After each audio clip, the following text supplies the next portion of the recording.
সাটুরিয়া উপজেলার এই চরতিলি গ্রামের বেশিরভাগ নলকূপ দিয়ে পাওয়া যেত আর্সেনিকযুক্ত পানি।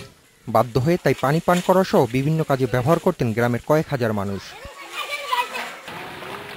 অনেকের ভরসা ছিল তিলি গ্রামের উপর দিয়ে বয়ে যাওয়া কালীগঙ্গা নদীর পানি। তবে এখন আর দল বেঁধে নদী থেকে পানি আনতে হয় না এই গ্রামের নারীদের, কেননা এখন হাতের কাছেই রয়েছে আর্সেনিক মুক্ত সুপেয় খাবার পানি। আগে পানিতে আর্সেনিক ছিল, এখন আর্সেনিক নাই। আয়রন থাকতো, হলুদ হয়ে যেত সব কুরসি ঝকটক, সেগুলো এখন আর হয় না। আতবে খুঁজলি মুজলি দেখা যেত, এখন আর ওগুলো অবশ্য নাই। এই পানি নেওয়ার পরে অনেক ভালো আছি, অনেক শান্তিতে আছি। আমরা এখন আর্সেনিক মুক্ত পানি খাই, বিশুদ্ধ পানি খাই। এখান থেকে আর কি সবাই পানি খায়। 2-3-4 এলাকার পানি, এলাকার সব মানুষেরাই পানি নেয় এখান থেকে। আর্সেনিক মুক্ত সুপেয় পানি সরবরাহের এই প্রকল্পের নাম প্রবাহ।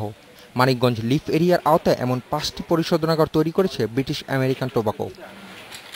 এর মধ্যে মানিকগঞ্জ সদর উপজেলার জাগির ইউনিয়ন পরিষদ ভবনে একটি, উত্তরখাল পাধোয়া এলাকায় একটি, সাটুরিয়া উপজেলার চরতিলি এলাকায় একটি, পাশের টাঙ্গাইল জেলায় রয়েছে 2টি পরিশোধনাগার। স্থানীয় কমিটির মাধ্যমে পরিশোধনাগারগুলো পরিচালিত হচ্ছে।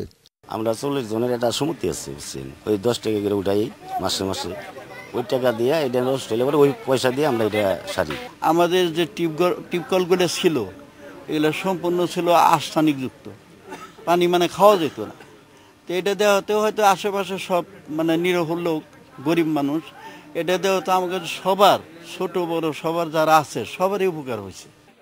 গভীর নলকূপের মাধ্যমে তোলা পানি কয়েক ধাপে আর্সেনিক, আয়রন এবং ম্যাগনেসিয়াম মুক্ত করা হয়।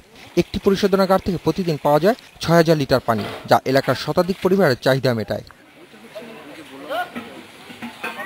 Hasif Mahmud, independent news, Manikganj.